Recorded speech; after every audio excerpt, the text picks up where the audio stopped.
Okay, you gotta get a think decent to you. Yeah, we're doing a Zoom one. Yeah, three, two. Welcome to the Loud Lounge. Welcome to the Loud Lounge. Loud Lounge. This is the Loud Lounge. Come chill at the Loud Lounge. We are chilling at the Loud Lounge. Welcome to the Loud Lounge with yours truly, Selector Free, and today I have one of my bucket list selectors in the building. Bermuda, I bring to you Mattia, a warrior son. Respect. Welcome to Bermuda. Thank you so It's much. our time meeting again for Flying Air to Bermuda. Before we get into the interview, everybody knows I'm a sports fan, basically a soccer fan. And I want the world to know that me and Matthew are now discussing how he'll never walk alone. He's officially a Liverpool fan, so I would induct him and shake his hand the best time, even though he's a bias Bayer Leverkusen fan, but we'll leave I'm that not there. Bayer Leverkusen fan. I just say, you ask me Bayern Munich or Bayer Leverkusen who's winning the German league, and Yeah. I'll say it's Bayer Leverkusen this year. Okay, I Not Bayern Munich. Okay. But I'm not a fan of them. I'm a Schalke fan. Schalke! Und bei sein Leben lang. That's what we say. You know what? I could shake your head. This interview is going to go a lot further than what we expected. So basically, Massacre, this interview is simple. I want people to get to know you, Yeah. the individual. A lot of people see you on the blogs, some interviews, and people also see you how dances are streamed, where you see you in your performance stage, your DJing, your selecting, your mixman, the energy you bring as a selector. This interview is going to get them know the full spectrum of who you are. Okay. So basically, we're going to have a conversation, me and you. Nothing too crazy. And the one thing, before we get this interview, I respect you as a DJ, mainly because you're talented. You've broken down barriers and brought the European scene back into mainstream dancehall. But you. the biggest thing I respect is that you take your queen everywhere you go. Thank you. Yeah. So I can the most- respect that.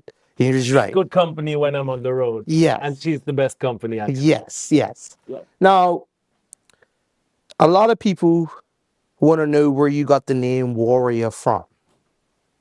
Actually, it just came natural because, you know, in dancehall, that's Yeah. what I learned in my early years playing music, playing Yeah. reggae and dancehall music in Europe and in Germany. The scene was kind of small when I started. It had a hype and people were coming to the dances, but like the DJ scene was not that big. And there was, as a young selector, there was a lot of bad mind going on, you know, people Yes. not booking you to certain dances, certain politics, like everywhere in the world, you know? Yes. So Yes. you had to fight for your space in the dancehall scene. And when somebody was pushing you down, you had to get up and do it all over again and perhaps come back stronger. So the attitude of a warrior is very important, not only in reggae and dancehall, but in life, to never give up and to always, you know, like continue and do what you love and follow your dreams. And even if somebody's pushing you down, you have to get up, and you need that warrior attitude to So be in I a certain place. I like the warrior aspects of what it is. So I'm going to give you something that my mom told me, and I would like for you. Tough times never last, Yeah. but tough people do.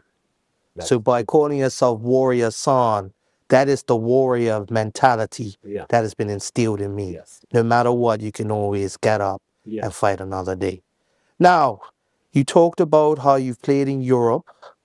Everybody knows you're the one-man army, the German one-man army. Yeah. Now, speaking of the Germany scene, a lot of people talk about Sentinel. hmm So what is your relation with them? Because they were the first ones that I can say from my perspective that put Germany out there hmm on the sound, hmm sound system culture coming from Germany.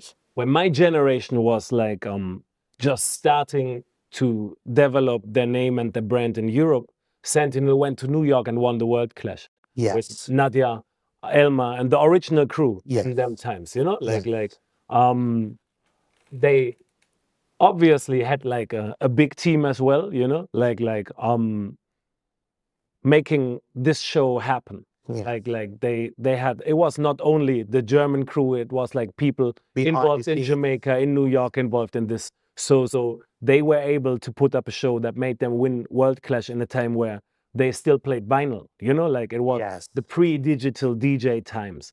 And for us in Europe, it was a sensation. Like they were coming back as heroes for us in our eyes. You know, they made us also believe in a certain way that we can reach those levels, Achieve these levels. achieve it one day, Yes. probably. You know, like obviously it did it to me, and one day I reached.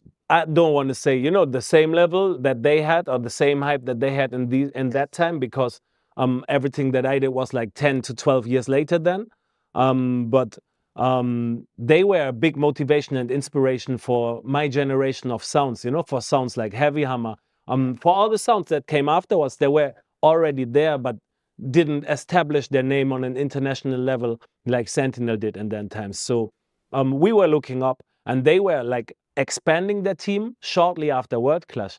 And they were recruiting two of the most talented persons that I met in the music business until today, named Shutterpaul and Meska, and made them, over the years, their A-team, because they realized, okay, they will carry the torch that we started to light up. You know, like Elma and Nadia, they light up the torch, and Meska and Passing on the Shutterpaul, legacy to the next yeah, generation. yeah. They were carrying it. And they were the ones, you know, like playing most parts of the big clashes in Jamaica.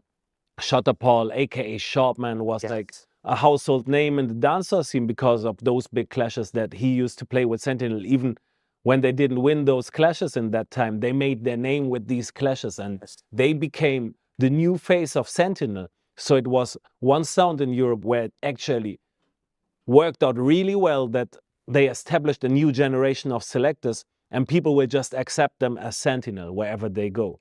So I know, like Shutterpaul and Meska, they came to Bermuda as Sentinel. Several times. Yeah, several. And then they came back. They came back as jugglers. Yeah. Because when they split up, over the years, I played with Sentinel, with jugglers, with Shutterpaul and Meska. Yes. Before they played Sentinel. Like when they used to play a sound called Rolling Tone from South Germany, they used to have another sound called Rolling Tone. Okay. And from that time, we became like friends in the business, and that friendship is there until today. So when they split up with Sentinel and started the Jugglers project, the first dance that they played before they even had the name Jugglers was in Wuppertal in the U Club, in the city where I live and where in the club where I work. Like we were the first persons to call them and say, yo, okay, there's something happening, and we don't really, you know, like we're not interested in the pasa, but we know you're talented and we want to book you next week. Okay. So we booked it next week, and we had great dance. You told us the contacts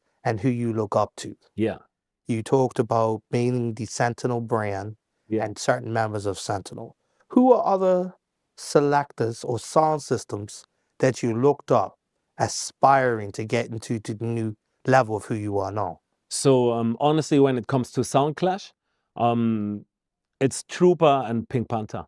They are my Sound Clash heroes. Like those Death Before Dishonor clashes in Jamaica, when the VHS tapes came to Europe of those clashes, and then later the videos were available in the internet. Those videos were the videos I was watching over and over again, saying to myself, one day I want to be on that stage.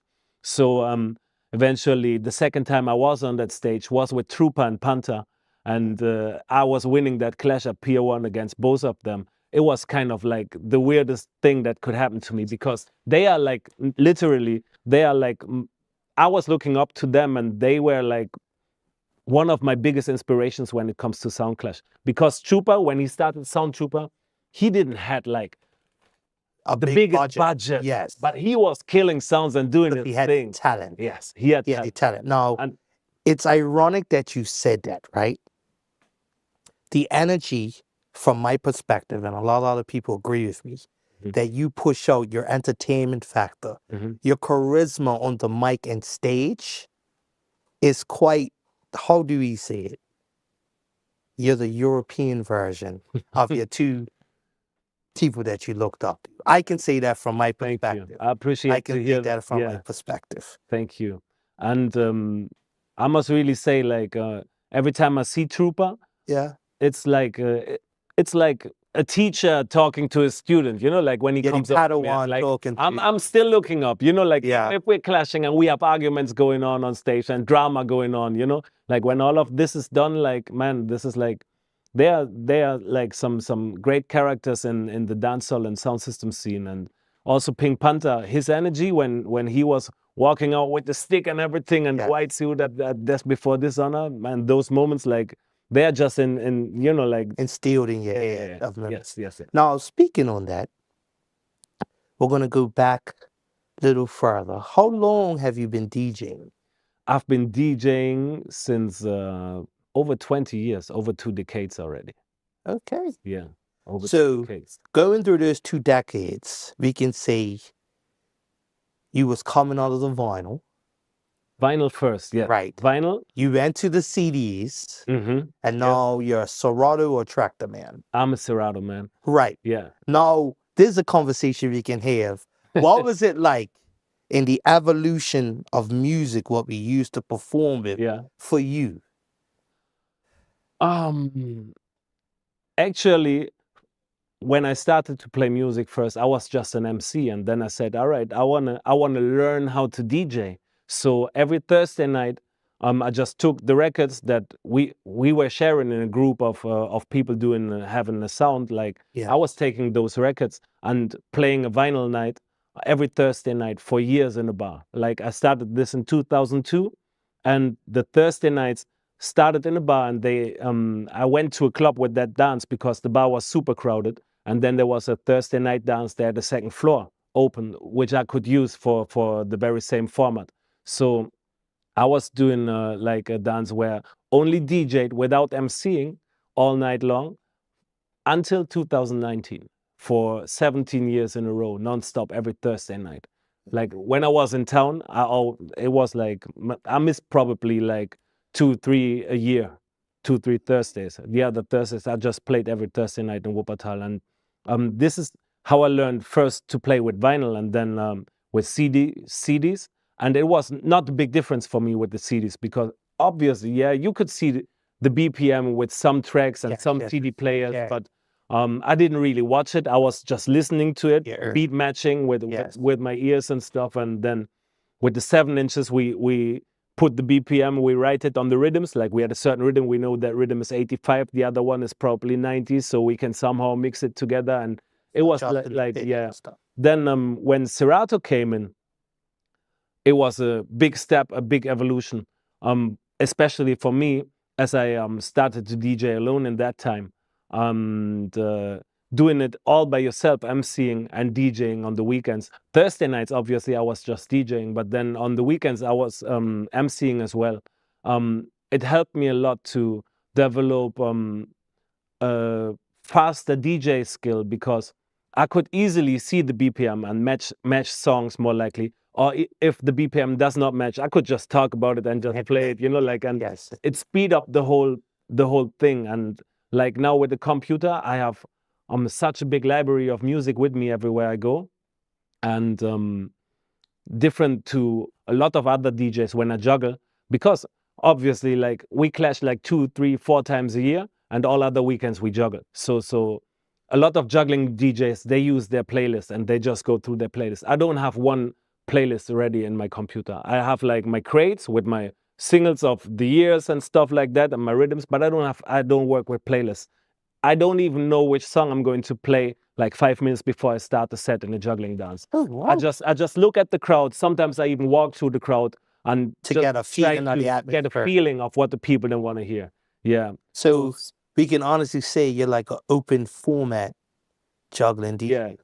You never know what's going on. I'm gonna have to shake your hand on that, 'cause Thank you, man. believe it or not, Thank I'm the you, type of guy you talk about. I have Yeah. playlist, but I have my playlist set for the environment Yeah. that I see, Mhm. or I don't really play the playlist, Yeah. but I have areas where I could draw forth from to play the music. Yes. Yes.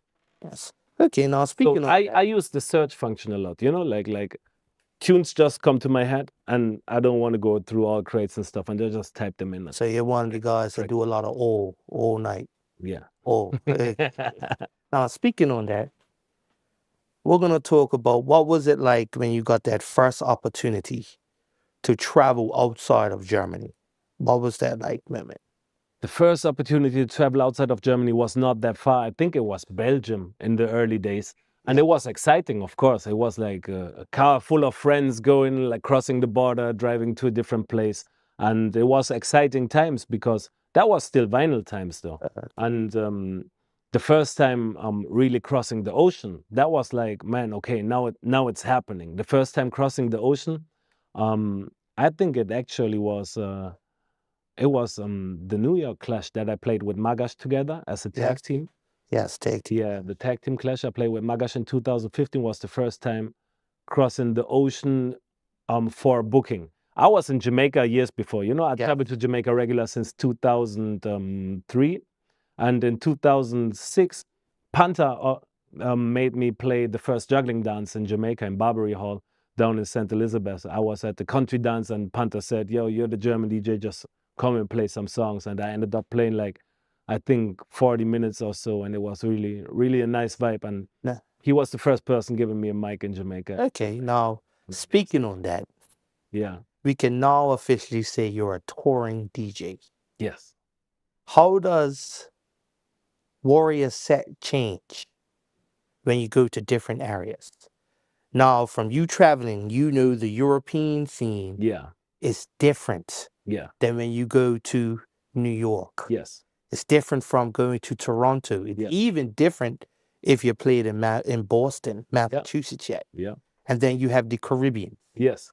Now, explain to me, how do you get yourself together when you travel to these destinations in your mind from a mental perspective, how you create your selection? Yeah. If I've been there already, I try to remember what the vibe was like and what the people, you know, what the big forwards were like. And I always try to at least, you know, like listen to one juggling dance, to one current juggling dance from the area, just to know what the local DJs are playing at the moment and what is hype. But honestly, like most of the times I listen to the juggling dance, I, you know, remember some stuff and end up never playing it. Because I just do my thing then when I come, and it pays off in the end. You know, like obviously, as I said, I always try to catch a vibe before I start to play, and sometimes it goes wrong, and sometimes, you know, like when it goes wrong, I can adjust and, you know, just switch. That's why I never really stick to a playlist or build a playlist. If I feel like know how to adjust. If the first few songs they don't work, I just go in a different direction with the songs I play afterwards. And if they don't work, I have to go in a different direction until I get the crowd on my side somehow, you know. Like, and this is how I try to approach it. Like, never really set too much or expect too much that this will work and that will work, because experience showed me you can be totally wrong with it. And there's one good example. I was coming off the Jamrock Cruise and the Sumfest win in 2019 and got the call for World Clash 20, the final World Clash in Birmingham. And then the pandemic hit this world, and the world was on pause for 2 years. Yes.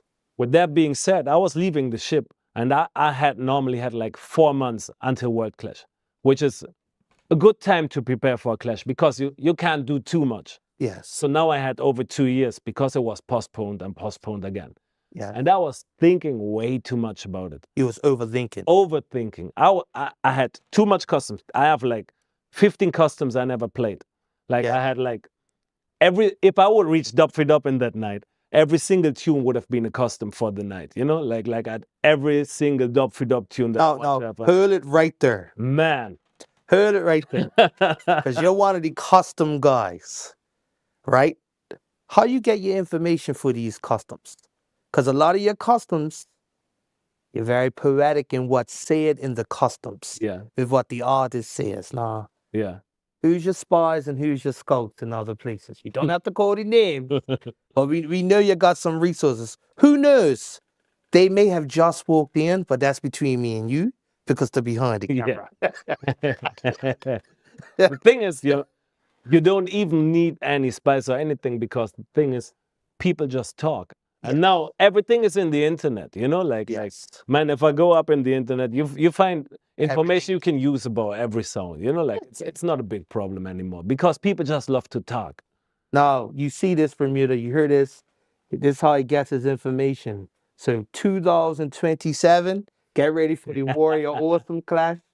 I'm just letting you know, the promoters are here in the building. We'll work on that afterwards. Yeah. Don't worry, I will cut off my social media feeds from now. Yeah. So getting back to that clash. Yes. I totally flopped. Like first round, I didn't expect to, I started like with a huge tarantula custom, but it was just the wrong timing. Yes. Timing means a lot. I know how to play that clash from it was done and I dropped out, I directly knew, okay, if I play this, and this, I would just, get my fouls. But I was sticking to my plan that I had in my mind. Yeah. And that was wrong, like if I approach it more like a juggling dance, where I don't have a playlist, where I don't have a plan, because it was like 5 minutes rounds and then a 10-minute round or a 7-minute round. And for 7 minutes, like you just have to prepare it, because you can't go really freestyle in 5 minutes, Yes. Like in a dance where 10 sounds play and you have 5 minutes to leave an impression, to not drop out first. And I was happy that like 2 or 3 sounds played worse than me, so they dropped out first, and I made it like into the 3rd round, where I eventually like played 2 45s that were my biggest forwards of the night. And a lot of those customs that I had never got played. And I learned my lesson, because all the clashes before, I didn't overthink them. I didn't had that long time, and I didn't had that much customs. It was just way too much. So it's all good if you have 2 or 3, but then like with this 2.5 years time span between the last clash, you had so much time. I had so much time, and every time I did a session, I wanted to voice a song. Actually, like if I voice a tune for tune song, I voice it regular and custom in the very same session. So like all the songs that I wanted to have in my box so, and I voiced in those 2 years, I just did a custom for World Clash, because I knew World Clash is coming up. So even if it's like 1.5 or 2 years in the future, I knew it's coming up, and it was way too much in the end. And so my whole concept was, the overthinking. Yeah. My whole concept was too structured. Yeah. And it just didn't work out in the first round, and then I was off, because I didn't get the response I was expecting, and it was just the wrong approach. And I learned my lesson once again, and that's life, like you do something, it's not working, you have to redo it and do it better the next time. Now, speaking of the name Warrior, you showed the warrior sense in that. Yeah. You didn't walk away. Yes. When things struck you hard. Yeah. You got right back and fought another day. Yes. So speaking on that moment, what was the mental state of you? You're used to being in a thing where you can somewhat dominate or politic how your rounds are going to go. Yeah. What were you thinking mentally from that perspective where you said, it's not working? How, what did you tell yourself? What was your motivation? You know what? I got to go back to my norm. My overthinking sunk me. Let me find a way to go back to how I was thinking all this time to get me back. Yeah. I did that in the Sumfest Clash, because that was coming up in the summer. And I was up against the Silverhawk, Bass Odyssey, and I think, who was it? Not Yardbeat. Yared? Yeah, and Exodus Nuclear was there. It was 5 sounds in the end. Yes. I ended up tune for tune with Bass Odyssey, and I played I dominated all the rounds. 4 rounds I dominated easy. I was dropped out because of bad words, and the crowd was like, okay, we're not doing anything anymore. Warrior's not back into the clash. So they voted me back in, because the Bass Odyssey played around, and like everybody was like, okay, we're not giving any sound of power to Warrior not coming back into that clash. So they voted me back in, and then I went dub feed up with Bass Odyssey, and then I had the wrong approach again in the tune for tune, and I was behind 5-0. Yeah. So they win like the first 5 tunes. I was playing on the side where the sound system didn't really work that well. So my first songs were like, they wasn't hitting because they wasn't clear. Yeah, they were not hitting right. Yeah. And then I put my setup on the Bass Odyssey side again, plugged my computer into the controller that they were using, and then I just did what I had to do, and I just played like some crazy dancehall songs in the Tune for Tune. And I got the biggest forward of the night with the Shaggy Church Heathen, the biggest forward of my life actually, in that very same night. Bass Odyssey won it 6-5. It's totally fine with me, you know. Like they're one of the sounds I look up to as well, you know. Like So we can say this. they're my favorite juggling sound. It's Okay. Now I can shake your hand before we get ourselves in trouble. Because anybody that knows me, Yeah, and I know you hate people that say this, but I'm a biased Bass Odyssey fan. yeah, I'll just say that when it comes Yeah. to Worm and Dilogy, yeah. they you playing the muggest tune of the night. I'm sorry, the world. They need to hear this. They will get the ear horn salute from me. Okay? Yeah. And no, it was such a great experience. And runner up in one of those big clashes is like, It's a lot. yeah, means a lot. I mean, Means a lot. And actually led to me getting back to Jamaica twice the year after to the Bass Odyssey Sound Fest. They invited me to the anniversary in Kingston. And then I did the Guinness Clash the year after, like last summer, okay. which was, Now, speaking on that, right? yeah, You know the spectrum of dances has changed. yes. I was telling one of my good friends that nowadays, with the climate that we're in dancehall, Mm-hmm. sometimes losing a clash Mm-hmm. can actually get you more dates Yeah. and push you back on the scene because people want to see you back again. Yes. Now, you've told us your moment where you lost against Bass Odyssey, you had your moment with Trooper and Panther. Yeah. On your bucket list, because you've played with a lot of selectors, Mm-hmm. who were the ones that you was like, it kicked in where you was, you know, getting dressed and you had your lovely wife there, oh, honey, put on this hat, put on these Adidas. Who was the selector that stood on your mind and says, I'm really doing this? Who were the selectors or the dons that made Warriors say like, I'm her? That was World Clash 2016. Okay. Yeah. That was the one where we were like, okay, that was wifey's 30th birthday on the very same day. Okay. Yeah, in New York City. And I went tune for tune with King Turbo, lost it 6-5. Yeah. You hear this, all the drama stories, man. Every 6 to 5. And I was back 5-0 as well. Yeah. Came back to a 5-5. And that was the night I didn't, you know, honestly, like before the dance, obviously I pictured myself, of course you think about winning it and perhaps, you know, like being the second German sound ever Yeah. to win a World Clash or stuff like that. But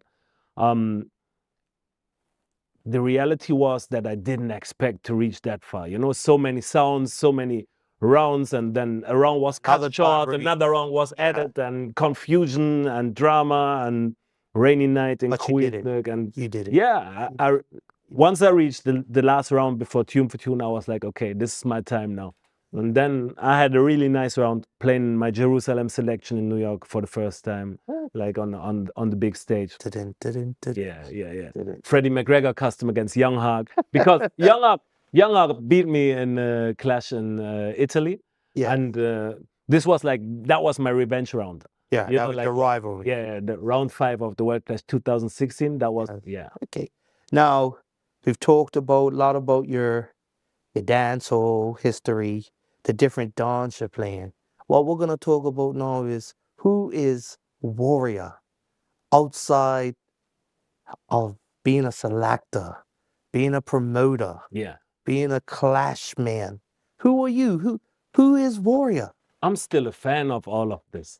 Yeah. Like you see, like my Iceman, like tomorrow that dance. Yeah. I'm like a little boy, happy, like playing with all these big sounds, all these legends. You know, being on the same flyer with them. It's like nothing ever changed from that. You know, from the day I started to play reggae and dancehall as a hobby, like, and being a fan of the music, I'm still the same fan today, and I'm so blessed. You know, like to travel the world, have wifey with me everywhere I go. That's like, man, I can't complain. I'm living my dream. Yeah. I'm living. I'm a happy person. I have to Now- say that. Like, Off camera, we talked about your hobbies and things that you're interested in. When I first met you, you was driving an Opel. We now knew he's an official German. He's got a Volkswagen. I hope it's not a Beetle. it's not. Hey, is it a Jetta? No, it's a Golf. Oh, look at that. He has moved up in the world. And we had a very serious chat about football. We say football, but for those that don't know, we'll say soccer Oh, to be politically correct. So as we talked about in our intro, Warrior is now a Liverpool fan, for those that don't know. He professed it, say it, you'll never walk alone. Yeah. You see that, right? So look, Warriors joined that Liverpool team, so I will get him a size what? Large or medium? Large. Large? Okay, boom. We're going to put Warrior, and we're going to put Warrior on the back. So speaking of that, where do you see yourself as the Warrior brand and as Warrior as himself in the next 5 years? I started to produce music 2 years ago, and I have songs on Spotify, on Apple Music, all those digital streaming services with Fanta Moja, with Sizzla, with Nature Alice, with Perfect Giddimani and Chuck Fender and a whole heap of more artists. Yeah. And there's a lot of more work that I will put into the production business because it's such a great vibe to work with the artists that I know for a long time. Yes. And all of a sudden, like building music with them, not doing the same old dubplate session, Yes. but having music sessions with them and creating something that will last forever is a total new experience for me, a total new vibe, and yeah, I love that. It's amazing that you talked about you like the production side, and that's somewhere you want to push further. Yeah. What I want to discuss with you is, as a DJ, when it comes to certain artists' music, it's a disconnect between them and the DJ. Now, as a producer, you called off Spotify, you've said Apple Music. Do you believe there's like a streaming platform that maybe you can work on to create that disconnect, to make the music more friendly and easier for DJs to get? I think, that's a hard part at the moment. You need to be in those DJ pools, or you need to get the promo. Yeah. And to get the promo from the artists or the labels, you have to have your name somehow, like so they send it to you, or you have to work in the radio or stuff like that. Yeah. Yeah. And actually, I buy my, like when I need to buy MP3s because I don't get them anywhere, I still do it on Amazon. That's the place where you get most of them. Okay. Yeah. That's. So whenever you see, like in the shutdown show times, when I did the streams during the pandemic, and somebody sent a PayPal pull-up and requested a song with it, and I didn't have it, I just typed it in Amazon Music, bought it, and played the song. So your library changed real fast. Yeah, it grew. It really grew over Now, the years. you've talked about the selectors you've looked up to, and you've had your moments where you was, in an aura where you was playing with the guys you looked up to. Yeah. Who are some of the future up-and-coming selectors that you haven't played with yet that we can say is on Warrior bucket list that he would like to play? That I haven't played with yet? Yes. Wow, that's a good question. I mean, I killed Scooby. Now the New York team is next, obviously.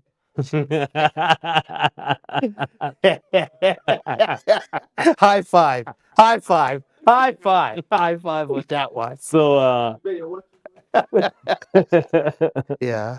Let me think about it. Code Red, have you ever played along? Oh yeah, I play with Code Red. They won the World Clash that I flopped actually, but we never played like a 1 versus 1 kind of setting. Yes. Which would be very interesting with them because I rate their juggling.